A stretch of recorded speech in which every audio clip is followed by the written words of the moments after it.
Y hoy quiero comenzar con un versículo que está en Proverbios 1:7, que nos dice, el principio de la sabiduría es el temor del Señor. Los insensatos desprecian la sabiduría y la enseñanza. Cuando tú escuchas esto y sobre todo esta parte que dice, nos dice aquí que el principio de ser sabio es temerle a Dios. Y de pronto para algunos de nosotros, por el concepto que tenemos de Dios o algunos de ustedes, es como, a mí no me gusta temerle a Dios. Dios es amor, Dios ama, y creo que uno no tiene que tenerle temor a Dios. Bueno, yo creo que hoy nos va a ayudar mucho leer algunos pasajes para entender de qué se trata este temor a Dios, pero piénsalo en esta semana. ¿Tú tuviste miedo o temor esta semana? ¿De qué tuviste miedo o temor esta semana? ¿O le tuviste miedo o temor a alguien esta semana? De pronto ya han pasado 2 meses de este año, ya hay informes, te pidieron un informe de gestión. ¿Cómo va la empresa? ¿Tienes miedo que te echen? ¿Cómo va ese jefe que también está teniendo presión por encima? De pronto le tienes miedo a un resultado médico. De pronto no te quieres hacer un examen porque no quieres ver cómo va a ser ese resultado. De pronto tienes más, bueno, ya esta semana no, pero tenías más mes que quincena. ¿Cómo, cómo fue esta semana para ti? ¿De qué tuviste temor? ¿A qué le tuviste miedo esta semana? Y creo que de lo que el versículo nos habla de tenerle temor al Señor es claro y es evidente para todos nosotros. Está hablando de honra, está hablando de respeto y está hablando de obediencia en ese aspecto. Pero entonces, si nos dice que el principio de la sabiduría es honrar a Dios, temerle, obedecerle, respetarlo, ¿cómo obra una persona con temor de Dios? Piénsalo tú. Buena pregunta para el grupo pequeño, ¿cierto? ¿Cómo obras tú si tú sabes que tú tienes temor de Dios? ¿Cómo eso afecta todas las áreas de tu vida en general? ¿Cómo debería obrar una persona que tiene temor del Señor? ¿Cómo tú eres de las personas que piensas de una forma bastante, ¿cómo lo diríamos? Insensata, para usar la palabra que los temas importantes de la vida se tratan por WhatsApp. Yo he tenido que escribirle a personas, este no es el medio por el cual vamos a hablar, ¿ok? Por acá no, es de frente. Pero yo he sabido de gente que terminan por WhatsApp, se divorcian por WhatsApp, le renuncian por WhatsApp, lo echan por WhatsApp. Una persona con temor del Señor, ¿cómo maneja su WhatsApp? ¿Cómo manejas tú tu WhatsApp? Como los tonos, ¿cierto? Los tonos de WhatsApp. Tú lo escribes y como lo escribes la persona lo siente. Tú, como si tienes temor del Señor, cuando tú te reúnes a hablar con otros de alguien que no está presente, ¿cómo son tus términos, tus palabras cuando esa persona no está ahí? ¿Cambiaría si esa persona estuviera? Porque para nosotros que hemos nacido de nuevo, piénsalo de esta forma, o sea, la palabra de Dios es muy clara. Donde hay dos o tres reunidos, ahí está ¿quién? Jesús. O sea que en tu casa, con tu cónyuge, ahí está Jesús, con tus hijos. Cuando ustedes hablan de otras personas, están invitando a Jesús. Cuando yo le pido a otra persona que nos reunamos y hablemos y termina un tercero metido, yo involucrado, ¿yo podría hablar frente a esa persona igual que estoy hablando si no estuviera la persona? ¿Cuidas tú como una persona que tiene temor del Señor el corazón de de las personas del sexo opuesto a ti? Los chistes, los comentarios, las actitudes. Tú cuidas el corazón de si tú tienes temor del Señor, tú deberías cuidar el corazón de las otras personas, en especial de las personas que son el sexo opuesto a ti. Para nosotros de hombres la tenemos claro, ¿cierto? Mal interpretamos la amabilidad de una mujer como si fuera coqueteo, ¿o no? Y tú te crees, es que hoy sí me vine, debe ser por el perfume o por cómo me peiné o la camisa. Es decir, piénsalo, ¿cómo obra una persona con temor del Señor? ¿Tú eres de las personas que gritas? ¿Tú gritaste esta semana a tu cónyuge? ¿A tus hijos? ¿Yendo en el carro al de la moto? ¿A tus compañeros de trabajo? ¿A tus papás? Tú que estás aquí, que eres un adolescente, ¿tú gritaste a tus papás esta semana?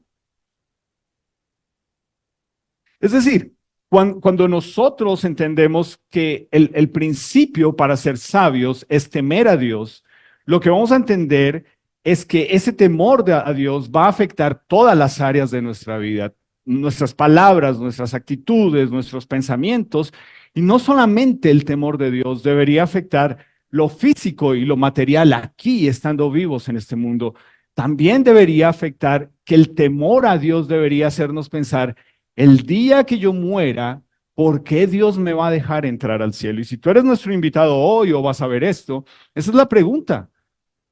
¿Por qué Dios te debe dejar entrar al cielo? Porque eres buena persona, piensas. Porque soy buena mamá, soy buen papá, o soy buen hijo, soy buen ciudadano, soy bueno. Esa no es la respuesta. Y ojalá que lo que vamos a ver hoy nos ayude a entender eso. Pero quiero que lo leas conmigo. Si puedes buscarlo en tu Biblia, por eso te pedimos que te prestamos una aquí en físico. Si quieres, levanta la mano y alguien te la va a prestar. Lucas capítulo 12. Porque quiero que leas conmigo este versículo y ojalá que muchos de ustedes que están acá, que son nueva criatura en Jesús, digan, yo ya lo había leído, yo ya lo había entendido. Pero ojalá que también muchos de ustedes digan, oh Margot, ¿qué? ¿Qué es esto? Mira lo que dice el versículo 4. Más les digo, este es Jesús, ¿cierto? Amigos míos, no teman a los que matan el cuerpo y después nada más pueden hacer. ¿Tu miedo es morir? ¿Un soldado a qué le tiene miedo? Pues a morir, ¿cierto? En un enfrentamiento. Es decir, nosotros sí le debemos tener miedo a los que están vivos, no a los que están muertos. Pero aquí Jesús está diciendo algo, mira, ¿tú crees que realmente lo importante es quién te puede matar o cómo te puede matar? Y mira lo que dice el versículo 5, pero les enseñaré a quién deben temer. ¿Ok? Temer. Les enseñaré a quién deben temer. Teman a aquel que después de haber quitado la vida, tiene poder de echar en el infierno. Sí, les digo, a ese témanle. Si tú estás acá y tú piensas, ay no, no, ¿qué pasó? No, no le y tú piensas que este versículo está hablando de Satanás, ¿cierto? Que Jesús está diciendo, témanle a aquel que después de haber quitado la vida tiene el poder de echar en el infierno. Y tú estás acá y eres nuestro invitado, espero que no seas de la iglesia, y estás pensando, pues yo pensaría que es Satanás. No. Lo que hizo el Señor Jesús con su resurrección fue vencer con poder el dominio de la muerte, el dominio del pecado y el dominio de Satanás. Es decir, ¿a quién nos está diciendo el Señor Jesús que le deberíamos temer? A Dios. Dios es quien decide quién va para el infierno y quién va para el cielo. Y está bien. Yo creo que en los grupos pequeños a los que he ido y estoy escuchando cómo hemos reaccionado a este tema, creo que eso es lo que más nos peleamos, ¿no? No, pero es que solamente Dios sabe. Ok, sí, está bien. Pero nosotros, nos está diciendo el Señor Jesús acá, deberíamos ser suficientemente sabios para decir, si Dios es quien decide eso, yo debo tener temor de Dios en mi vida y vivir una vida que se ajuste a vivir con el temor del Señor, porque Él sí tiene poder de enviar al infierno. Entonces, si tú has nacido de nuevo en Jesús, esto tú deberías sentir allá el fresquito que dice, algo menos de qué preocuparse, ¿cierto? Gracias, Señor Jesús. Gracias porque yo sé que el día que yo muera, y hipotéticamente me pregunto, ¿por qué te debo dejar entrar al cielo? Yo lo tengo claro. No es porque iba a la iglesia, no es porque fui buena gente, no es porque era el hijo del pastor, o el nieto del pastor, o el primo del... Nada de eso. La religión no salva, porque crecí en un hogar cristiano. No. Esto se resuelve estando vivos. ¿Dónde vamos a pasar la eternidad? Y si tú estás acá y eres nuestro invitado, tú piensa por un momento, ¿qué le responderías a Dios si hoy tú murieras y te dijera, ¿por qué te debo dejar entrar al cielo? Y ya escuchaste que la religión nos salva y ser buena gente nos salva. Y aquí es donde está el Señor Jesús diciéndote hoy, a ti que te invitó a escuchar esto, mira, las respuestas que has tenido para esta pregunta han estado tan equivocadas porque te falta entender qué es tener mi temor sobre ti, en ti, dentro de ti. Una vida que vive en función de temerle al Señor. Entonces, yo quiero aclarar algo que es muy importante y pues hoy estamos cerrando este tema. Sé que algunos dirán, por fin. Lo primero es esto. Cuando hablamos del infierno y nuestra primera reacción es, mejor hablemos del cielo, mejor hablemos de cómo llegar al cielo, mejor hablemos de que están las calles de oro, de que ya no hay muerte, de que ya no hay llanto. Sí, pero de alguna u otra forma hay que dejar claro, el antagónico es el infierno. Y pues nuestra primera reacción es eliminar, ¿cierto? Es como decir, no, pues pero yo quiero que leas conmigo estos dos versículos. Apocalipsis 20:10. Y el diablo que los engañaba fue lanzado en el lago de fuego y azufre, donde estaban la bestia y el falso profeta, y serán atormentados día y noche por los siglos de los siglos. Es decir, Dios, ¿para quién preparó el infierno? Para Pablo Escobar, para Hitler,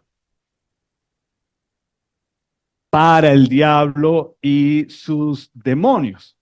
¿Ok? Ese es en el plan de lo que Dios creó, ese es el lugar para ellos. Es decir, parte de las mentiras con esto del infierno es creer que es el diablo el que me va a llevar allá, es el diablo el que me puede matar y él tiene poder y tiene control. Bueno, él es un mentiroso, es padre de mentira, eso es lo que le va a hacer creer a todo el mundo. Y comienza con negarlo o luego comienza con tenerle tanto miedo que mejor no hablemos de eso. Entonces, lo primero es esto.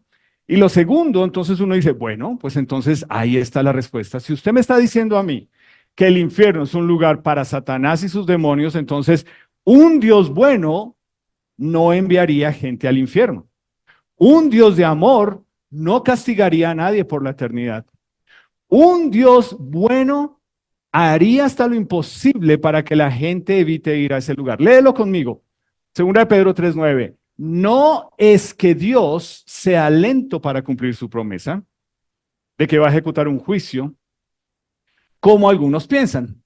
Lo que pasa es que Dios tiene paciencia con ustedes porque Él no quiere que nadie muera y vaya al infierno, sino que todos se arrepientan o vuelvan a obedecerle.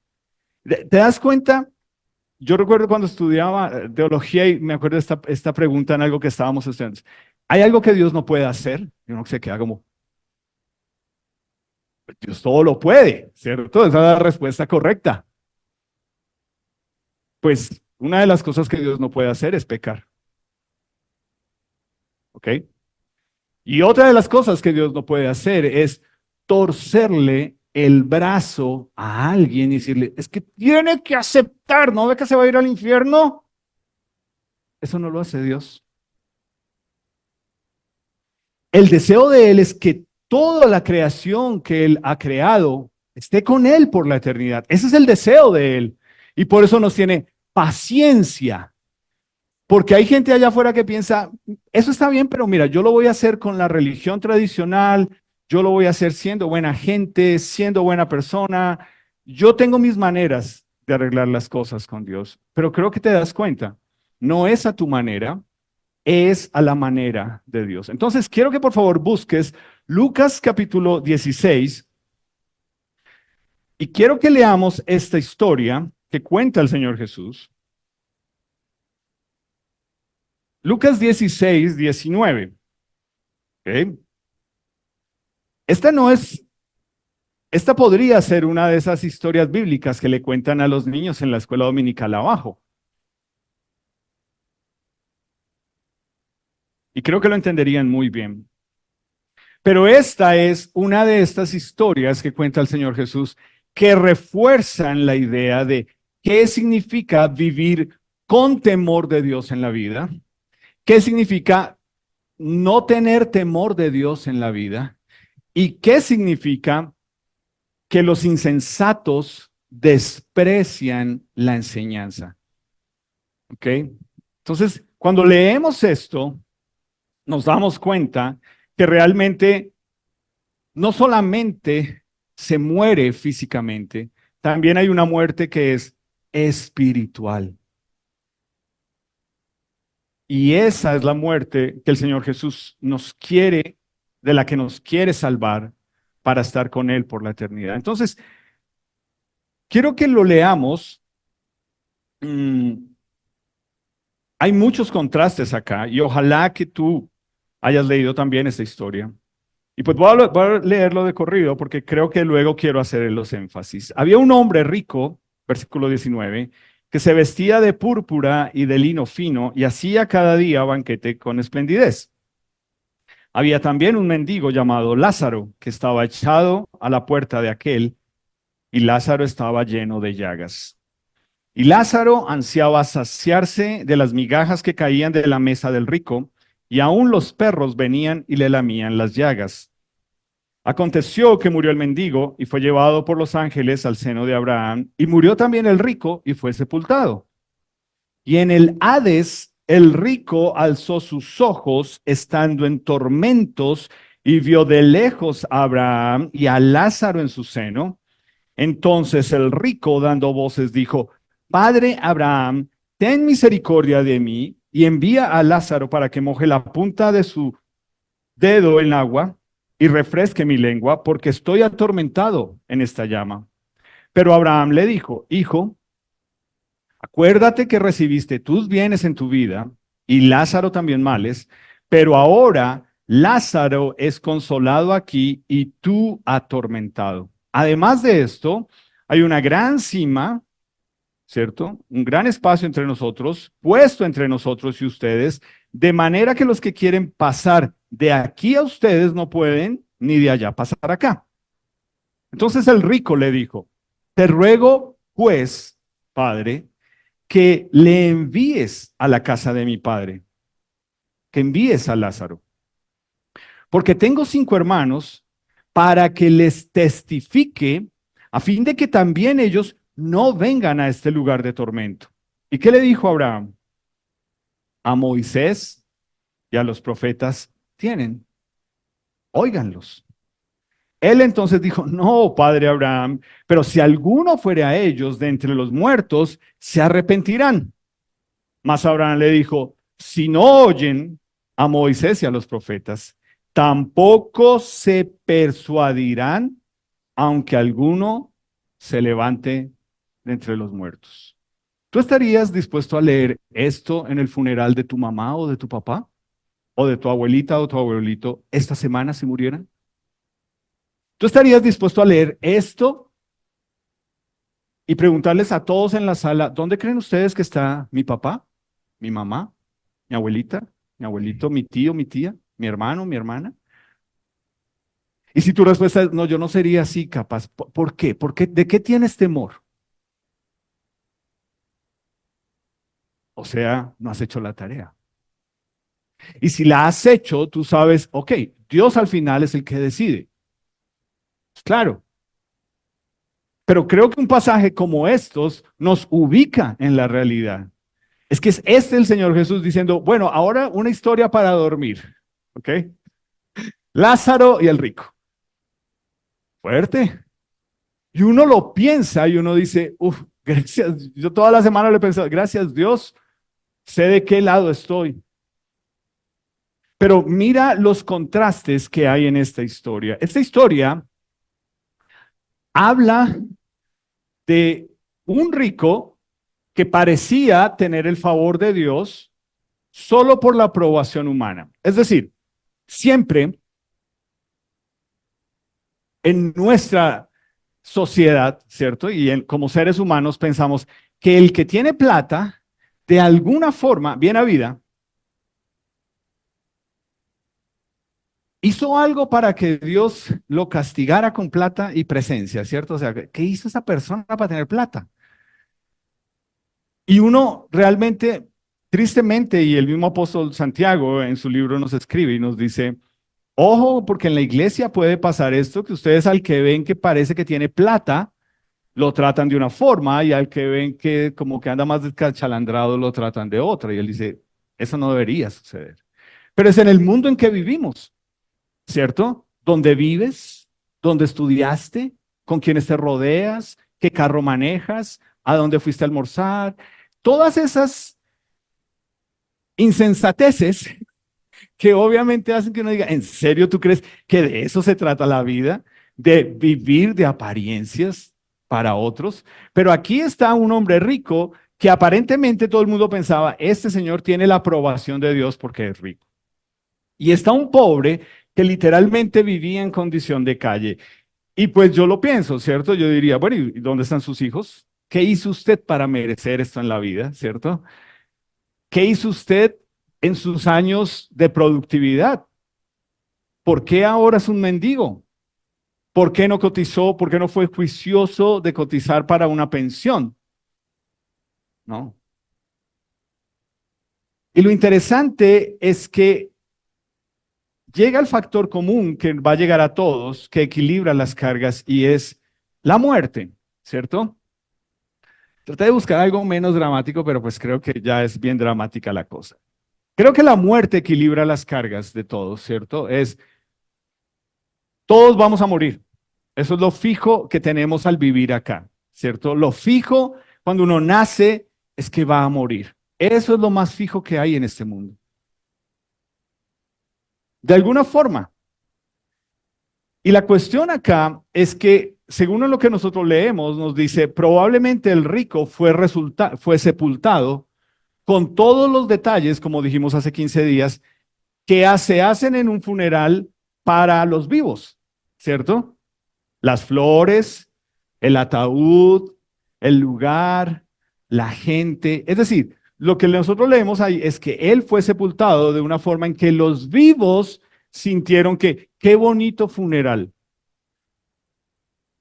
Mientras que el pobre, Lázaro, probablemente nadie fue a pelear por su cadáver.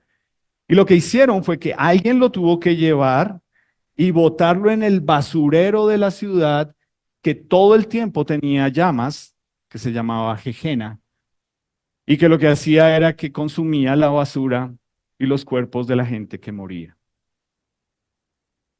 Ahora, uno pensaría, ay, pobrecito, ¿cómo ese tipo de funeral para una persona? Pero date cuenta cómo cuando se despiertan en la eternidad, están conscientes de su situación. Y yo te quiero animar a algo. De pronto es algo que tú has escuchado, de pronto tienes un familiar que enseña eso, de pronto es algo que tú dices, yo lo pensé igual.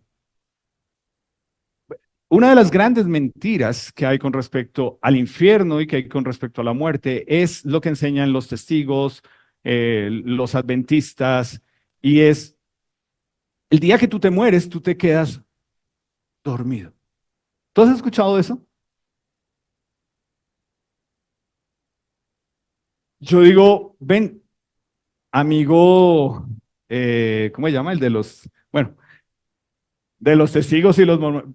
¿Tú no has leído Lucas 16? ¿Nunca leíste Lucas 16? O sea, en tu revelación que te dio el ángel o a esa señora Elena White, ¿nunca les mostró Lucas 16? Ahí está. Pero no, no, no.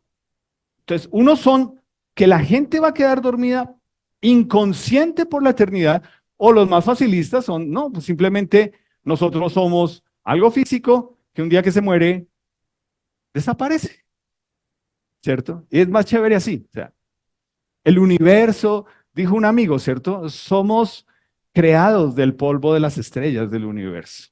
O sea, esa es nuestra etnia, dijo el amigo. ¿Tú ves eso en este relato?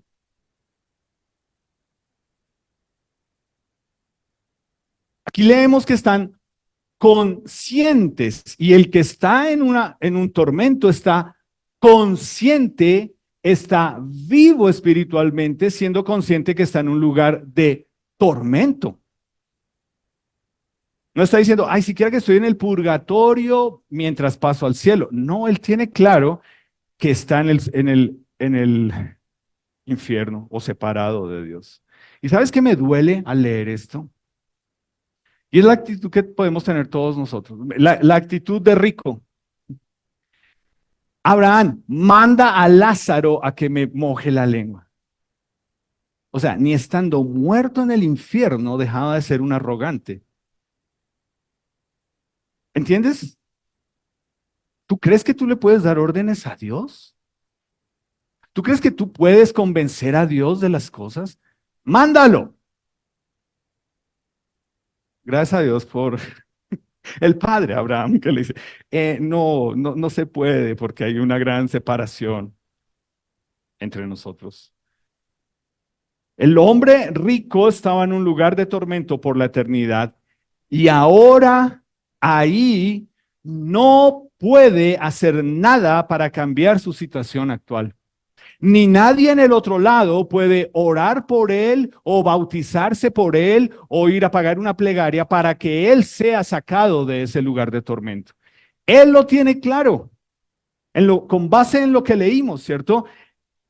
Estar Hebreos 9:27, ¿cierto? Está establecido para los hombres, las personas, que mueran una sola vez y después de esto el juicio. ¿Cuál es el juicio? Despertarse en la eternidad y descubrir o estoy con Dios o estoy sin Dios. Ese es el infierno. Es estar toda una eternidad separado de Dios. Y ahora es el lugar donde aquí ya no hay oportunidades. Aquí lo único que tiene es memoria y remordimiento de decir, ah, yo tuve la oportunidad, a mí me explicaron, a mí me enseñaron, y tú y yo sabemos que hay personas que probablemente han muerto o que van a morir y que van a decir, ay, sí, ¿verdad que mi hijo, mi hija, mi nuera, mi yerno, mi sobrino, mi nieto, mi hermano, mi hermana, quisieron hablarme de eso y lo único que yo les dije es, mi religión me va a salvar? ¿Tú crees que la religión salva? Yo te estoy hablando, este hombre rico en la religión judía, probablemente además por ser rico, era tenido como, uy, don rico. Y se despierta para darse cuenta que está por la eternidad en un lugar en el que ya no hay oportunidades. De eso se trata la misericordia. ¿Te acuerdas que lo leímos? Dios es paciente y da oportunidades para que las personas, cuando se despierten en el lugar de tormento, puedan decir, sí, yo no me puedo quejar que Dios es injusto. Tú lees ahí, tú no lees un hombre rico que está diciendo, me parece injusto. Yo hice todo esto, yo hice esto, yo iba a la religión, yo me... No, él está diciendo, soy consciente que estoy en el lugar que tú has escogido que debo estar. ¿Te acuerdas? Témanle no solo al que nos puede matar, pero al que puede hacer que nuestra alma esté por la eternidad en el infierno. El hombre rico entendió algo muy importante y es que sus hermanos probablemente también iban para el infierno. ¿Tú puedes pensar eso de tu familia hoy? Si hoy, ahorita te llaman y te dicen, se murió X, Y, Z, ¿dónde se va a despertar esa persona? ¿Tú le hablaste? Si tú tienes la seguridad de una eternidad con Jesús, ¿tú hablaste de eso a tus seres queridos? Y es lo que le está diciendo acá. Mira, yo ya entendí, ok, listo, yo no puedo evitar en este lugar. Por favor, que alguien vaya y les hable que necesitan arrepentirse, que necesitan tomar una decisión mientras están vivos para definir su eternidad, que necesitan las buenas nuevas de salvación en Jesús. Por favor, que alguien vaya y les diga. Es más, resucita, otra vez, resucita a Lázaro y que él vaya y les diga. Y ahí es donde tú vas a escuchar de nuevo la frase que yo he dicho.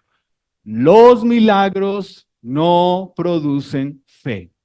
Los milagros nos salvan.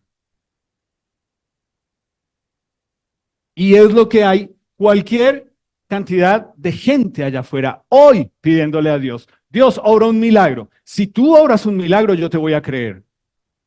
¿Seguro? No. Porque de la forma en que pensamos es, Dios lo hizo porque sí ve, porque yo me estoy portando juicioso, porque yo fui a esta reunión, porque yo ya hice esto. Así es como entendemos que funciona el amor de Dios. Es condicionado a que si yo hago, entonces Dios va a hacer. Los milagros no salvan. Los milagros no producen fe.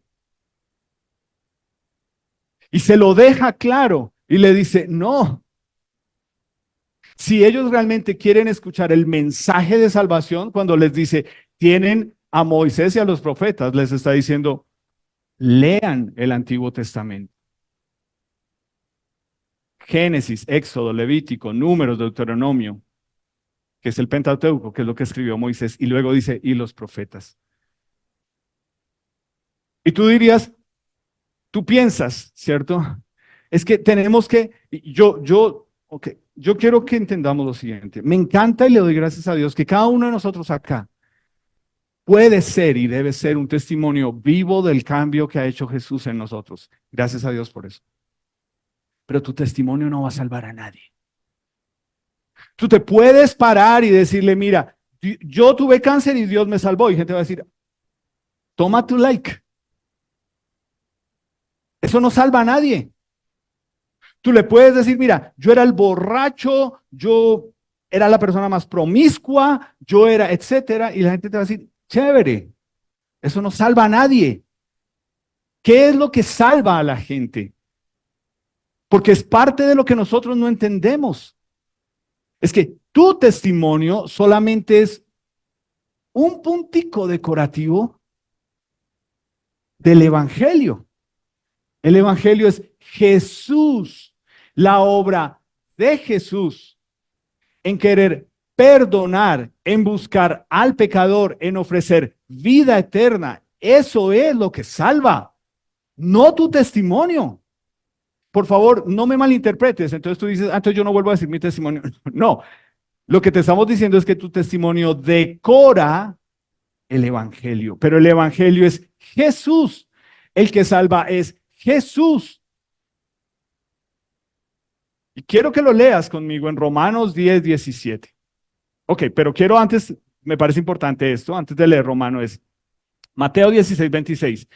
¿Qué beneficio obtienes si ganas el mundo entero, pero pierdes tu propia alma? ¿Tú sabes cuánta gente hay allá por las películas creyéndose el salvador del mundo?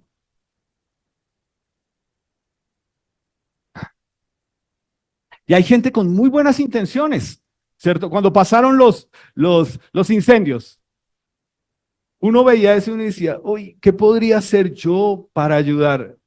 Y tuvieron que salir.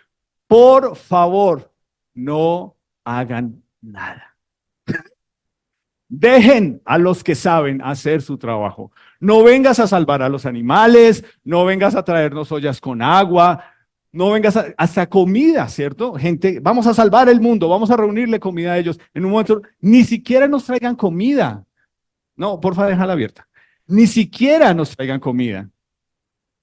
Porque la gente quiere salvar el mundo y Jesús está diciendo, ¿de qué sirve que tú salves el mundo? Y el día que tú mueras, ¿para dónde va tu alma? ¿Tú qué le vas a decir a Jesús? Yo salvé todos los perritos de la calle. ¿Y? Jesús, yo le daba de comer a los habitantes de calle tamales, los 24 y los 25 y el 31. ¿Y? ¿Y en la casa? ¿Tú tendías tu cama?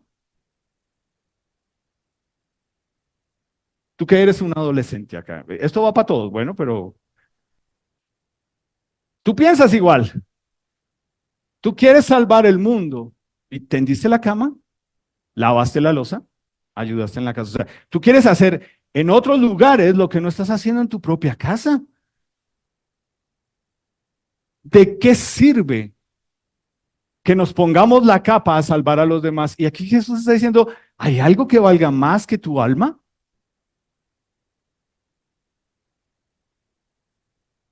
Eso no salva gente, ¿me hago entender? Y genial, y gracias a Dios, y Dios les siga proveyendo providencialmente y los siga guiando. La gente de buen corazón que Dios mueve sus corazones a dar. Gracias Dios.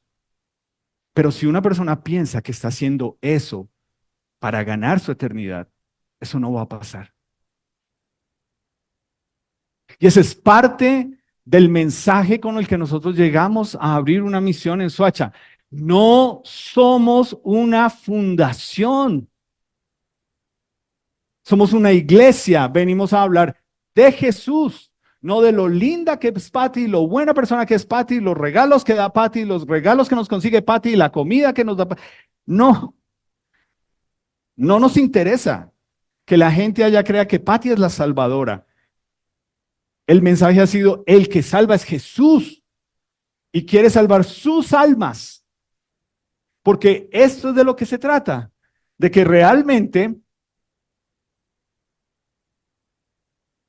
amigo, hay un infierno que es eterno. Y tú deberías escuchar que hay que tenerle temor a Dios y vivir con temor de Dios. Y de pronto para algunos de nosotros, no, es que a mí no me gusta que me digan eso. Entonces, te estoy diciendo, Lucas 12, Lucas 16,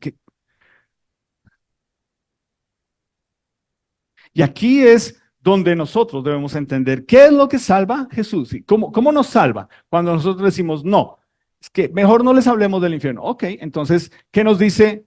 ¿Qué le está diciendo Abraham al hombre rico? Que escuchen la ley y los profetas. Romanos 10:17. La fe es ¿por qué? Por oír. Oír testimonios de gente que se salvó. ¿Eso es la fe? La fe es, ay, qué lindo, noches de sanidades. Vamos a ver a Dios a cuántos sanó. Eso no es fe. Eso es un negocio. La fe viene por el oír. ¿Y oír qué? La palabra de Dios.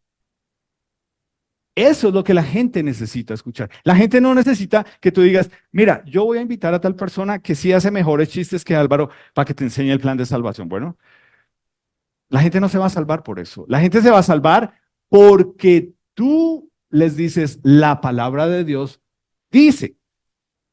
Te vuelvo y te pregunto, si hoy supieras que alguien muere o alguien muere esta semana, ¿serías capaz de levantarte en la funeraria a leer Lucas capítulo 16?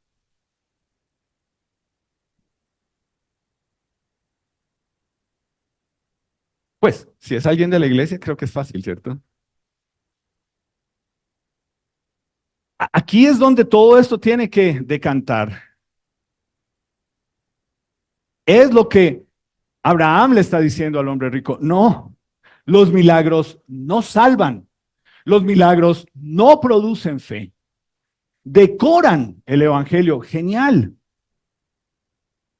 Y tú lo puedes leer en la palabra de Dios.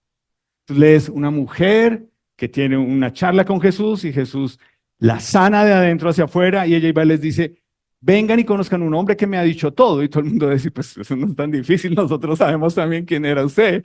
Y ya después que conocen a Jesús, él les dice, ellos dicen, ahora no te creemos a ti, sino a él, lo que él ha hecho. Sí, habla de cómo ha transformado tu vida, por favor. Sí, comenta de cómo eran tus pasiones o cómo era tu mal genio o cómo eran tus ganas de hacer a la gente rollitos y mandarlos. Sí, pero el evangelio es Jesús. Ese es el evangelio. Entonces, quiero concluir con el pasaje que más nos encanta cuando hablamos del evangelio y es Juan 3:16. Ese es el pasaje que todos nos deberíamos saber para cuando le hablamos a alguien de salvación, ¿cierto? De tal manera amó Dios al mundo. ¿Cómo amó Dios al mundo?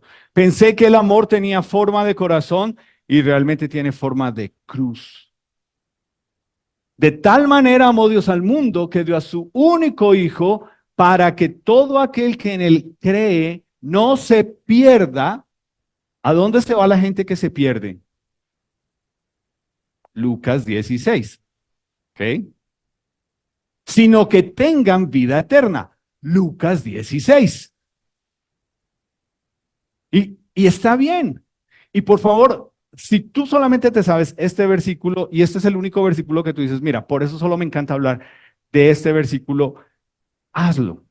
¿Ok? La fe viene por el oír y el oír de la palabra de Dios. Pero recuerda que en Lucas, que en Juan capítulo 3 también, versículo 18, o sea, dos después de este que te gusta leer, ¿cierto? Es más, Juan, el mismo versículo 17 nos dice,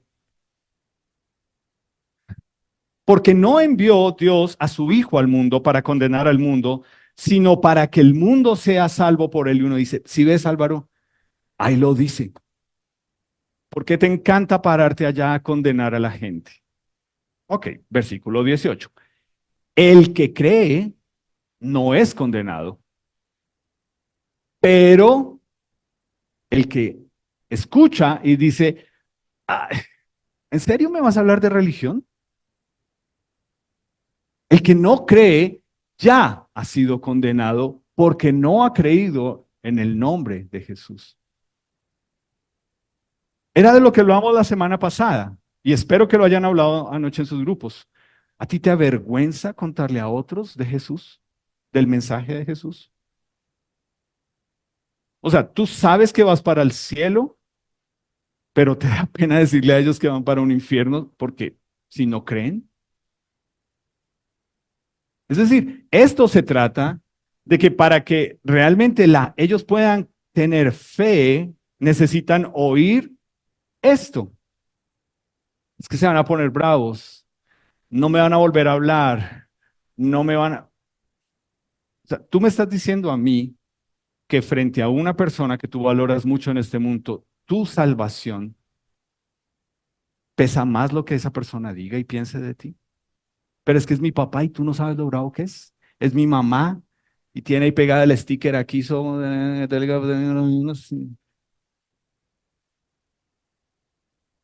no te estoy diciendo que vayas y te pongas la super capa de super cristiano y llegues allá a tumbar todo. Yo te estoy diciendo, ora, pídele al Espíritu de Dios que te dé el momento de hablar de esto. Y va a llegar. Si tú oras, el momento va a llegar. Si tú no oras, el momento de ir a un funeral va a llegar también.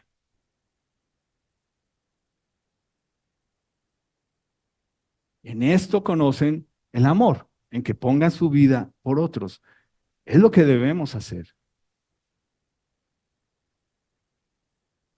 Tú en el colegio, con los que te sientas, con los que compartes, están mis amigos del colegio.